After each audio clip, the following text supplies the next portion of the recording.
Schilling getting the start. 0-3 in his last 4. In the 5th, 4-0 Angels. Vlad Guerrero going down and getting that splitter.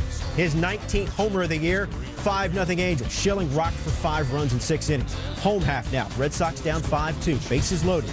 David Ortiz facing Jared Weaver. Later.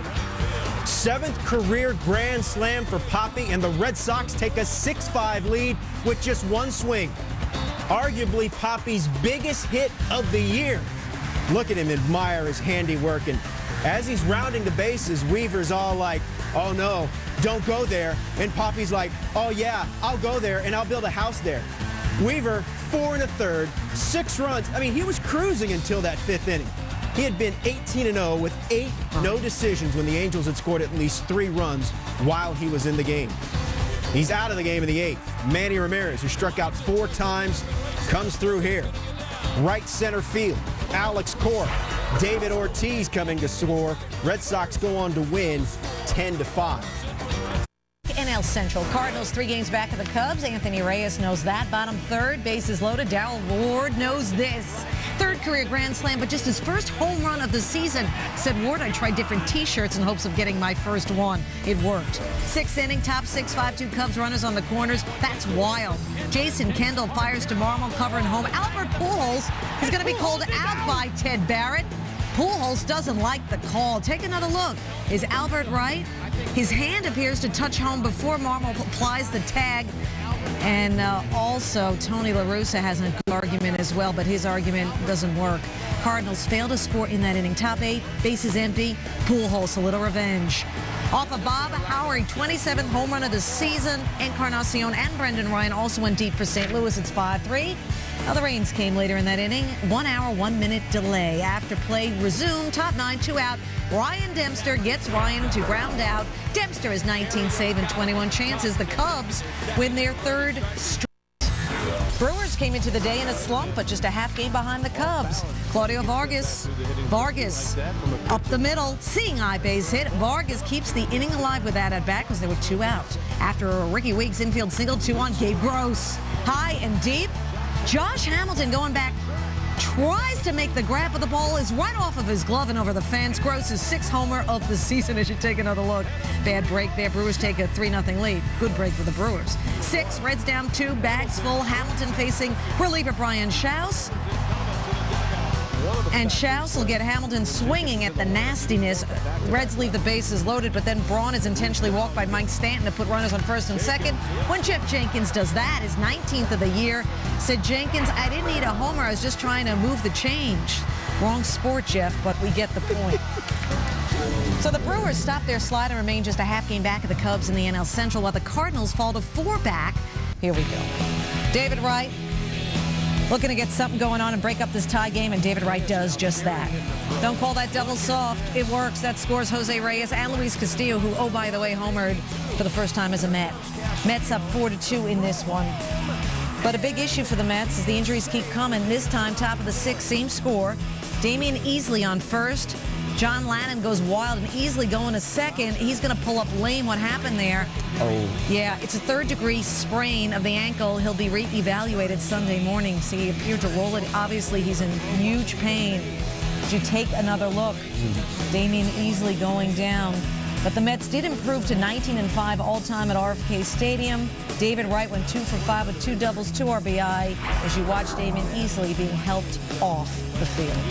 Super slow-mo, no less. Phillies came in 3 back of the Mets, tied for the wild card lead as they took on the Pirates. What's this? Having some fun with the mascot is Aaron Rowan. Pat Burrell having some fun there. 2-run blast, putting the Phillies up 6-4. Burrell's 19th of the year. Bottom 4, same score, 1 on, 2 out for Freddie Sanchez. He likes this. Now, Pat Burrell goes back, and Burrell tries to rob him here, but he cannot make the catch. We're tied at 6 on Sanchez's 8th. He lost his glove, did Burrell. And how about this nice Pirates fan giving Pat Burrell, the Philly, his glove back? Ronnie Paulino on the ground. Abraham Nunez bobbles it, and then he throws it wildly to 1st, into the stands. Xavier Nady and Adam LaRoche both score. Pirates are 9-8 in August, and they win 11-6. D-backs have the best record in the National League, visiting the Braves. D-back pitcher Micah Owings lives in nearby Gainesville, Georgia, and boy, did he have himself a game. In the second, hot shot down the third base line, 2-run score. Willie Harris throwing home. At least that was the original idea. Gets away, Owings to third on the error, 3-1 Arizona. Now, that's a double on the scorecard if you're scoring at home. But if you are, why would you? In the fourth, Owings, 415 You need to get a life worth of thunder. So add a home run to his personal scorecard. Then in the sixth, another homer. This one measured 446 feet. Owings now 3 for 3 with a couple of dingers. An inning later, he's up again. And Jiminy Criminy Biggin just hitting them where they ain't. Broken back single. Owings 4 for 5, 4 runs, 6 ribs. First pitcher ever with 4 hits, 4 runs, and 6 ribbies in a game. He also had 7 Ks. Called it his best game ever. Had some 50 friends and relatives in the stands watching as the D-backs win 12-6. Well, he was a star home run hitter in his high school days in Georgia, and he showed the stroke Saturday. Also began the night tied with the Yankees in the wild card. Jeff Weaver on the mound. Saw his brother Jared giving it up to the Red Sox and company earlier. Here, Jim Thome touches him for a solo homer. 1-0 White Sox. Tied at 3 in the 6th. Kenji Jojo. That dog will hunt. Adrian Beltre scores. Here comes Jerry Owens. Throw from center. Hey. Wow. Well, it was far. You can give him that. It goes behind the wall and into the netting. Charged with an error. In the 8th, Weaver out of the game. Jim Thome off George Shera. Thome has done it again. 39th career multi-homer game. Bottom 9. Mariners up 7-5. J.J. Putz gets Scott Posednik. Oh, scary bobble by Jose Lopez. But the Mariners get the win, 7-5. How about the Tigers and Yankees and that wild card stuff? Roger Clemens, hey, he's starting after a 5-game suspension. Curtis Granderson strikes out. That's Clemens' 1,000th strikeout as a Yankee. Next batter, Marcus Tim strikes out swinging. Jorge Posada, the throw to second, cut off by Clemens. Brandon Angie broke for home. He's caught and eventually tagged out. Take another look. Yeah, quick reflexes by the Rocket right there. And then it's the routine strike him out, caught stealing 2-2-1 double play. Yeah, routine right.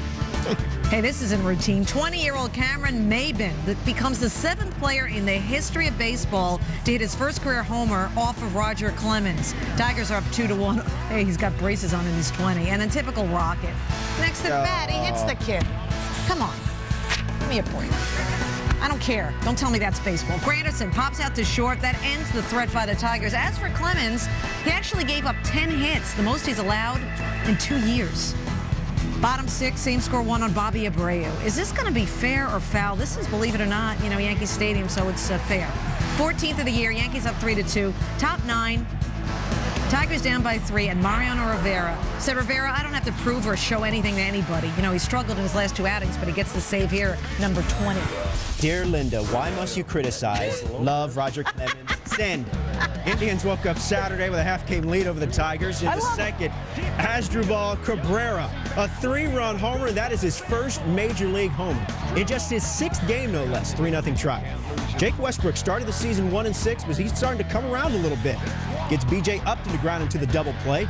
Westbrook, 7 strong innings of 2-hit ball. And then Grady Sizemore.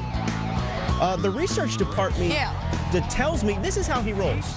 His 21st homer of the year. Indians win 8-1. 3rd straight win, their longest win streak since early July. So here's a look at the AL Central and wild card races. It's good stuff. Barry Bonds and the Giants taking on the Marlins. First pitch by Matt Cain. Quien es más macho? Hanley Ramirez, leadoff homer, 23rd Tater of the year. 1-0 Marlins. 5th inning, Barry Bonds facing Rick Vandenherk. And Slick Rick, not only does he give up 754 a while back, but now 760. Bonds' 26th homer of the year, matches his total from all of last year. Giants go on to win 4-3. Padres tied for the wild card lead, hosting the Astros. There's Justin Gerlano. Top 3, Astros up 2-0. Lance Berkman. Termel Sledge. Sweet. Robin Berkman of a possible homer. It's a top play nominee. Bottom 4, Padres down 3. Oswalt is attended to by the trainer after that pitch to Mike Cameron. What's up with him? He'd stay in the game. More on that in a second. Padres down 2. Jeff Blum. Brian Giles would score on the single. Padres cut it to 3-2. Oswalt pulled from the game. It's a strained oblique. To the 9th, bottom 9, Brad Lidge into close, looking to convert his 4th straight save. Khalil Green goes down swinging. I don't know at what. Sledge, yikes. Astros win. Lidge now has 11 saves on the year. Nice to see him coming back. Best from Saturday night, starting with number 10, Ohio and Georgia. Foul ball. Oral Hershey. He is saving lives and broadcasting the game. That is a great catch in the booth. Struck a pose. Number 9, Bucks Jags. Byron Leftwich finding Maurice Jones-Drew, who does the rest in the only way that he can. Bounces off 3 defenders and takes it for a big gain in a Jaguars win. Jeff Garcia did have 1 touchdown pass for the Bucks. Number 1 in my heart. Oh, cute dogs. 2nd annual Surf Dog Small Wave Competition. A boo-boo. A boo-boo. Money raised goes to Paws for Coronado and other animal charities. No word on who won, but hey, aren't they all winners? They enjoyed the journey. Ohio, Georgia, Kyle Cotcamp. Dalton Carricker with the great play, the stop, and it tossed a second for the out, and Ohio wins 10-2. Record crowd at the Meadowlands for the Red Bulls. Amazing. LA Galaxy, David Beckham putting on a show. Couple of assists to Carlos Pavon. 2 minutes later, there was the first one. Then 2 minutes later, he did it again. But the Galaxy lose 5-4, but still. Number 4, how about some rugby? Okay. Argentina and Wales, James Hook. He really helped my fantasy team last year. Yeah. The fake pass then finds Garrett Thomas for the score. The Garrett Thomas. Take another look. Is that allowed in rugby? I guess so. Wales win. Are they Welshmen, I believe? I don't know. My voice is going higher. Yeah, number 3, hey, a split screen. Darren Sproles and Jacoby Jones, each returning punts for 80 or more yards in their preseason games, respectively. Chargers and Texans were the winners on this night. Peru and South Korea, under 17. Peru's Carlos Balzala. A doubleheader of sorts. Doubleheader, sweet. Not to day-night. No. Peru wins 1. Dodgers have won 3 straight, hosting the Colorado Rockies. Rocky pitcher Franklin Morales.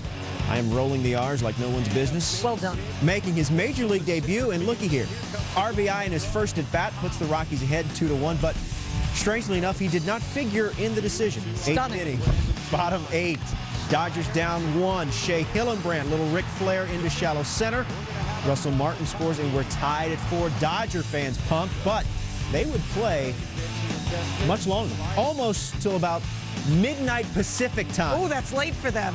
11th inning, bases loaded. Corey Sullivan hits into a double play. Rockies had the bases loaded with no one out, couldn't do anything with it. Still tied in the 14th.